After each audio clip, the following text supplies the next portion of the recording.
الحمد لله نحمده ونستعينه ونستغفره ونتوب إليه ونعوذ بالله من شرور أنفسنا وسيئات أعمالنا من يهده الله فلا مضل له ومن يضلله فلا هادي له وأشهد أن لا إله إلا الله وحده لا شريك له وأشهد أن محمدا عبده ورسوله وخليله وصفيه من خلقه صلى الله وسلم وبارك عليه وعلى آله وصحبه أجمعين أما بعد يا أيها الذين آمنوا اتقوا الله وقولوا قولا سديدا يصلح لكم أعمالكم ويغفر لكم ذنوبكم ومن يطع الله ورسوله فقد فاز فوزا عظيما ثم أما بعد vetëm Allahun adhurojmë, vetëm atë e falenderojmë dhe vetëm prej tij ndihmë dhe falje kërkojmë. Salavatet, selamet dhe përshëndetjet më të përzemërta dhe më të sinqerta, më të dashurit të Zotit ja dërgojmë Muhammedit alayhi salatu wassalam, familjes së tij, shokëve të tij dhe gjithë pasuesve të traditës së tij deri në ditën kur nuk do të ekzistojë më kjo gjësi. Zoti i Madhërisëm në Kur'anin famadh urdhëron e thot: o ju besimtar, tregoni dhe dëshmoni frikë respekt meritor ndaj Zotit tuaj dhe mos flisni vetëm se atë e cila është e drejtë, e qelluar dhe e vërtetë. E nëse ju e bëni një gjë të tillë, Allahu do a përmirësoj juve veprat tuaja, do a fal juve mëkatet tuaja. Kush e pason Allahun dhe të dërguarin e tij, do të përfundojë si triumfues madhështor.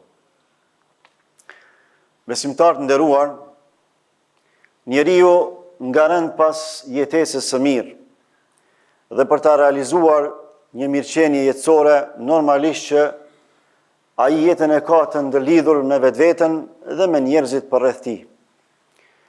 Andaj mundohet që vazhdimisht, duke i shfrytzuar këto relacione me vetveten dhe me njerëzit në përgjithësi, ta arrijë kënaqësinë e tij, kënaqësinë e familjes së tij e kështu me radhë. Por ajo që para së gjithash duhet të na shqetësoj, duhet të mendojmë për të, është ndërtimi i jetës sonë duke e lidhur raportin ton sa më fuqishëm me Allahun subhanahu wa taala. Zatën çdo gjë që posedojmë e kemi prej tij. Asgjë nuk kemi prej vetës sonë, as prej aftësive e as prej mundësive tona, por vetëm prej mirësisë dhe vullnetit të Allahut subhanahu wa taala. Andaj, para çdo gjëje tjetër, duhet ta pyesim veten si të jetoj me Allahun, jo si të jetoj me vetveten, jo si të jetoj me të tjerët. Këto vinë natyrshëm pastaj. Si të jetoj me Allahun. Pra kur jeta jote, fillim e mbarim, është preokupim për Allahun subhanahu wa taala. Si në mirësi, si në sprovë, si në luftë, si në paqe. Si me shëndet mirë, si me sëmundje, si me pasuri, si me varfëri, si të jetoj me Allahun, me atë që më dha gjithçka.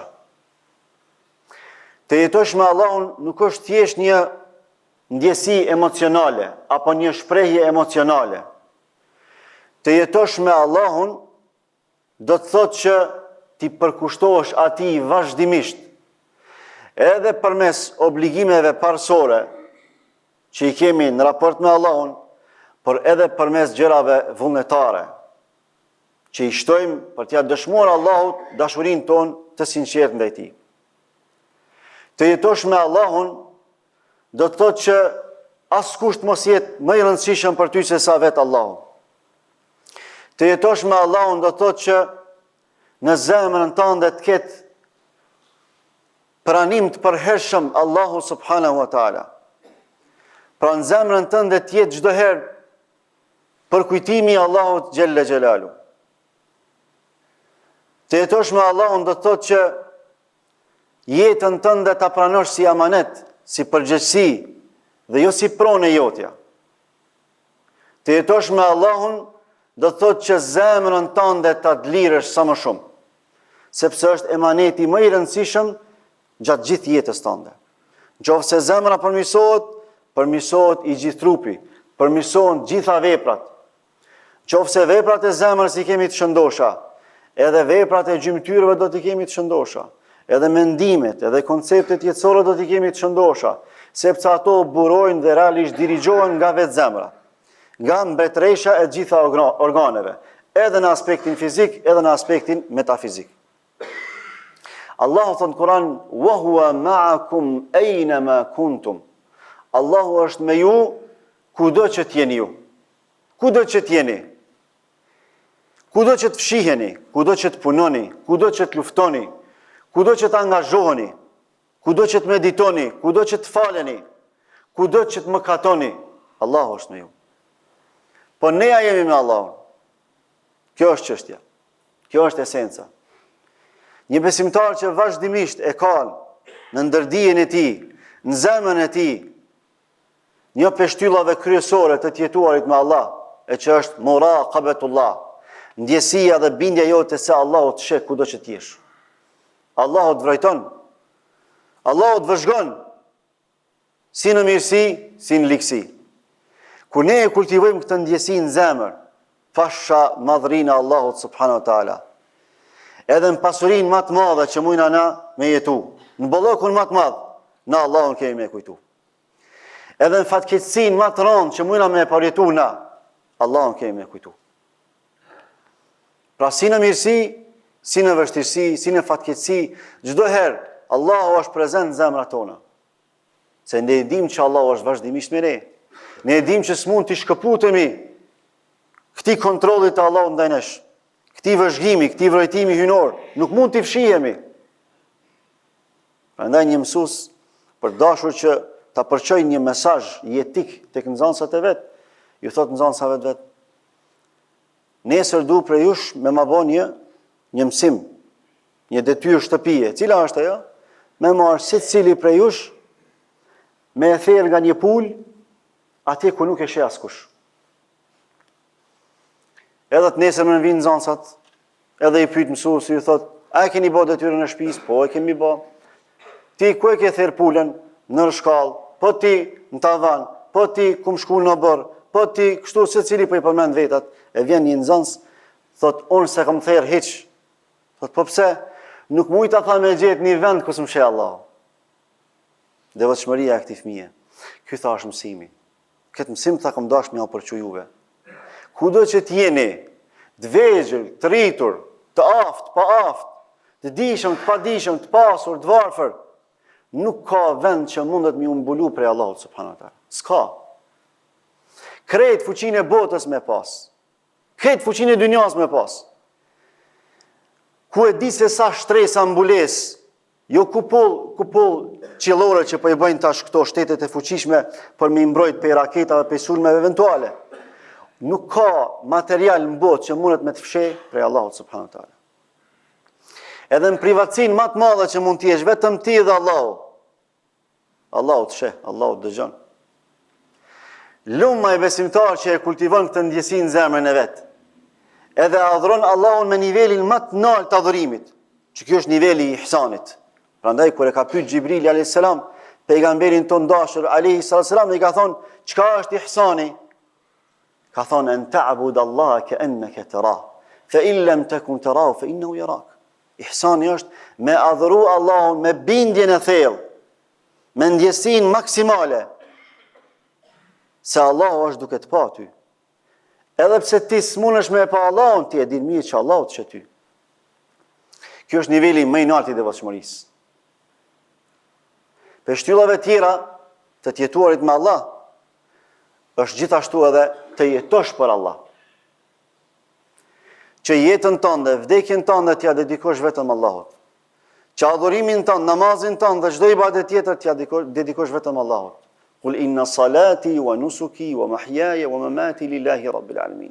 Thuaj o Muhammed, thuaj o gjithë njerëzve që dëshirojnë me ditë thelbin e jetës, që dëshirojnë me kuptu se përse jeton, edhe përse duhet me jetu, edhe si duhet me jetu, edhe si duhet Zotit imanin, besimin, fen mja manifestu. Thot thuaj se namazi im krye vepra gjitha veprave. Edhe kurbani im, apo adhurimi im, flijimi im për Allahun. Edhe jeta im edhe vdekja im janë vetëm për Zotin e botrave, për asgjë tjetër. Që kjo është me jetu për Allah. mos me jetu për njerëz. Pastaj është gjithashtu edhe tevekuli, mbështetja në Allahun e Madhërisht. Zemrën tënde më adorëzu Allahut, sepse zemra jote është e Allahut. Zemrat tona nuk janë tonat, zemrat tona janë të Allahut. Sikur se shpirtrat tanë nuk janë tonat, janë të Allahut. Ne nuk i kemi kriju shpirtrat tanë, as zemrat tona, Allahu i ka kriju ato, Allahu na ka nderu me to. Ne zemrat tona vetëm i bartim, nuk i zotrojmë, Allahu i zotron. Prandaj dhe ai që ka bateri në zemër nuk mërzitet për zemrën e vet, se e din që është dikush që harron pulsin e zemrës. Nuk mërzitet hiç. Me bateri është, s'mërzitet. Dhe kjo është mirësia e Allahut, se ta kishlon Allahu na me zotru zemrën tonë, wallahi ladhim për një sekond s'kishim mujt me zotru. Ja kishim huq pulsit ton, zemrës ton, tjetës ton. Kishim shkatru. Allahu e ka kurdis zemrën ton. Ai e menaxhon pulsin e zemrës ton. Ka shumë na don, ka shumë na nderon. E tash na mos me jetu për Allah, wallahi është humbje e madhe. Madje s'ka humbje më të madhe se sa kjo. Nuk ka. Dhe për fund, për shtyllave të jetuarit me Allah është edhe dëlirësimi i zemrës me përmendjen e Allahut. Njerëzit sot jetojnë në streset ndryshme. Luftojnë me vetveten. Kur s'kan pas më shumë materialisht se sa sot. Mirë po kur s'kan qenë më të degradum shpirtërisht se sa sot. Sot nuk ka qetësi në zemrat e njerëzve. Nuk ka qetësi, rehati në familjet e besimtarve. Mos flasim në ato të jo besimtarve. Pse s'ka? Sepse nuk po jiten zemrat me përmendjen e Allahut, nuk po njomen zemrat me përmendjen e Allahut sa duhet dhe si duhet. E Allahu çfarë thon Kur'an? Ala bi dhikrillahi tatma'innul qulub. Vetëm me përmendjen e Allahut qetësohen zemrat. Kjo zemër është kriju për me frimu duke përmend Allahun, duke kujtu Allahun. Prandaj një zemër që kujton Allahun edhe fatkeqësitë më të mëdha, ja merr Allahu loçkën e zemrës. Diku ja ka marr gruan që e ka dashur shumë, diku ja ka marr fëmin, diku ja ka marr pasunin, diku ja ka marr karrierën, diku ja ka marr bukurinë, ja ka marr shëndetin, ama i zemrën se prish. Nuk e prish zemrën. Pse? Zemrën e ka Allahun subhanahu wa taala. Sa e din që ato që Zoti ja ka marr, nuk ja ka marr për me shkatru. Ja ka marr për një ndarje të përkohshme, për takimin e përhershëm. Ama është të testu Allah, është të sprovu Allah. Ti çka po bën këtë rast? Qysh pi drejtohesh Allahut? Qysh pe pranon, qysh pe kupton, qysh pe te i kalon sprovën? Apo te i kalon duke i kthy Allahut, duke përkujtu Allahun, apo po te i kalon duke kukat, duke u plagështu? Duke thonë pse më ndodhi kjo, pse më ndodhi ajo. Kështu e, ashtu. 6.000 ka varros me durët e veta, më i miri i historisë njerëzimit. Që është shumë më e rëndë se sa me varros dikon me vdekje biologjike. Me varros djali babën, është shumë e rëndë, por është vdekje biologjike. Po me varros baba djalin, wallahi është shumë e rëndë, ose vajzën. 6.000 ka varros me durët e veta. Ama zemrën se ka prish. Ka thonë syri lotën, zemra pikëllohet, mi po ne nuk themi diçka me cilën Zoti nuk është i kënaqur. S'ka mundësi me ndodhi gjë të tillë. Pse? Se pe Allahut kur nuk vjen keq. Sepse njeriu e ka një skadencë. Krejt kjo dynja e ka skadencën e vet. Një ditë ka mi dal afati edhe kësaj bote. Bile shumë afër është mi dal afati. E nëse kësaj dynjaje ka mi dal afati, para së gjithash njerëzve do të mi dal afati në dynja. E pastaj Allahu ka më na rimodifiku me shpirtin e njëjtë, e me një trup shumë më të mirë se ky trup, por një realitet krejtësisht tjetër, por një dimension shumë më madhështor, që kur dalim para madhërisë së Allahut subhanahu wa taala, me dal të përsosur në kuptimin e ballafaqimit me realitetin që ti e ke vepruar në dynja. Edhe Allahu ka më ta qit ty krejt shiritin e jetës tënde, çka ke bë, çka ke vepruar.